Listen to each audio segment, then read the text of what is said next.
All right, I'm Sam, and I'm the designer. I'm Jake, and I work with customer relations. And I'm Alex, and I'm the numbers analyst.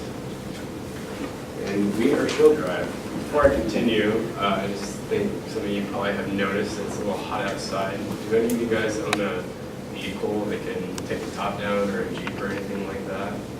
Because if you don't, you should get one. I have a Jeep, and it's awesome.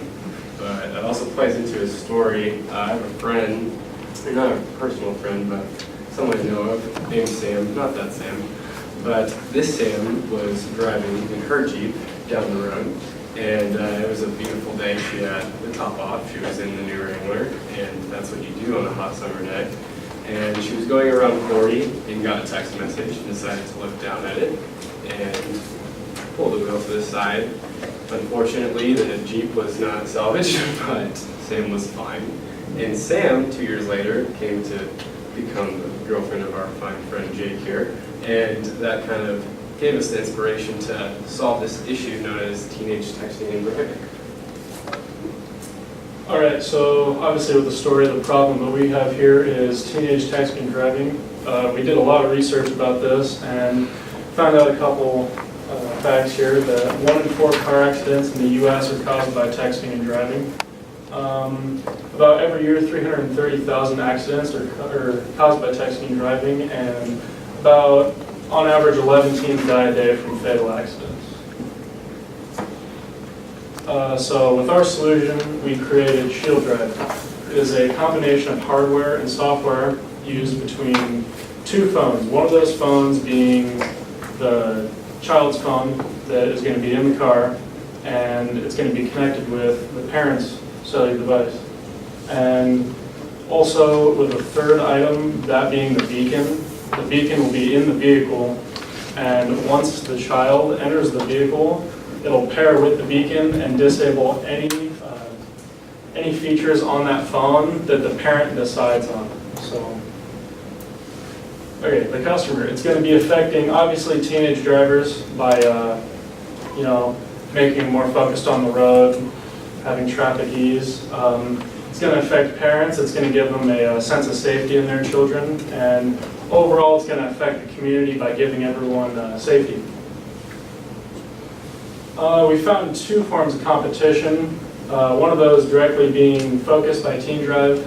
It's kind of the same thing that we're going on here, the whole beacon and phone kind of thing, but they have their flaws that we're looking to perfect. Their target market is also going to be the parents of teens. One flaw that they have, though, is that it's on iOS products only, that being Apple.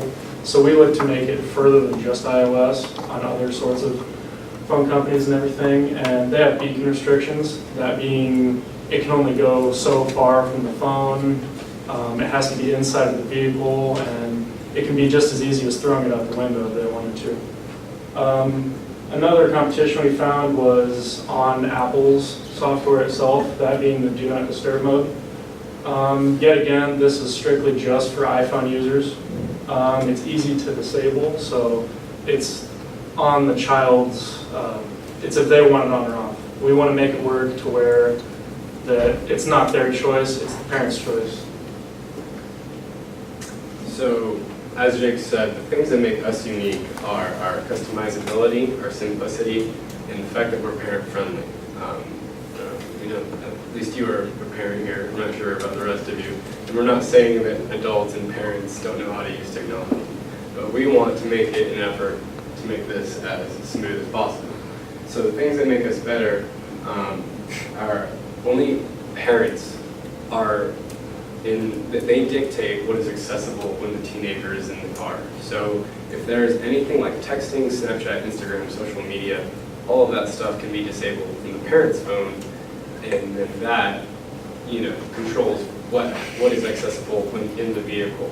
But the same goes for the other way. If the parent wants to be lenient, a lot of us teenagers like to listen to music when we're in the car. The parent can turn on things like Spotify, Apple Music, Pandora, so that we can still enjoy those simple things that maybe are things that just help make the drive easier. But then the parent can go even further and decide that if a kid pulls up to a red light, that's the only time they can pause or play or skip a song. So we're looking to customize it off of the motion of the vehicle. So our market size, we took two things when considering this. We took the amount of teenage drivers in the United States, which is approximately 13 million, and the amount of those teenagers that possess a cell phone, which is 95% of all teenagers in the United States. So doing the math, we came to around 12.5 million total accessible market, which is quite large, and estimating that we sold about 1 or 2 units because we are a subscription service. We have a total possible revenue of around $1.75 billion. Now, narrowing that down a ton, we decided to think, what if our serviceable addressable market was just in the Midwest, Nebraska, Iowa.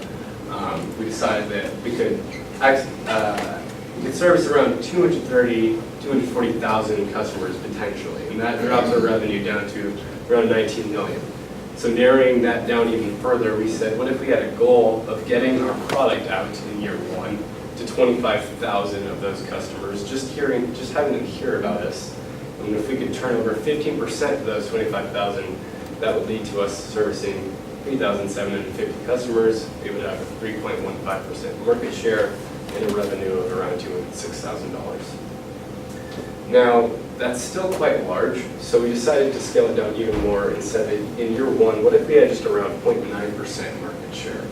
And we have a 4% growth rate. Over year 1, year 2, year 3, our market share would grow to 1.8% in year 3, and we would have a projected revenue of around $370,000 in year 3. Marketing. We decided to use a website basically as our kind of base because we are a technology service, and really what website traffic shows is people interested in an issue, in the product, and in the purchase. Is this a viable thing for us? And so it is really shown that people do agree that this is an issue, especially parents, teachers. We contacted a lot of them, and they all said that if I can pay for a simple app like Candy Crush, I can pay to have my kid driving safely. To market, we use things like Instagram, Facebook, Google Ads, because a lot of parents nowadays are on social media, and we did grow those out, and we were able to reach a lot of people in the Grand Island area. I don't know if any of you saw them, but it was cool when people said that they saw our little ad, and it was a cool little advertisement. Our designer Sam gave it. And so this is going into the results of that minimum viable product testing. All right, so our MVP was a website that showed what our product is, like what it has to offer, and like our pricing for it and everything. And we advertised this website, and we had a very positive social media reaction. Lots of people liked our post and followed the account and thought it was a great idea. On our website, we had over 70 visitors in a 4-week span from advertising. Our website, our minimum viable product, but due to academic limitations, we had a free trial option, but our product has not been developed yet, so we weren't able to record any purchases of that. In exchange for $36,860, we were proposing 10.4% in ownership in the company based on a post-money valuation of $352,960. And our uses of capital, startup marketing, server, website, the development of the app and the beacon, which is the patent for the app and the beacon, our cumulative losses, and our liquidity cushions. Our exit strategy is after 3 years, we're looking to sell to a prominent cellular service company, an insurance company, or an automotive company because, well, if we would partner with them, it could take it so much further. A car company, they could have ShieldDrive in all their vehicles. Insurance companies could offer lower rates to customers that use ShieldDrive. And so we just think that's the better way to go.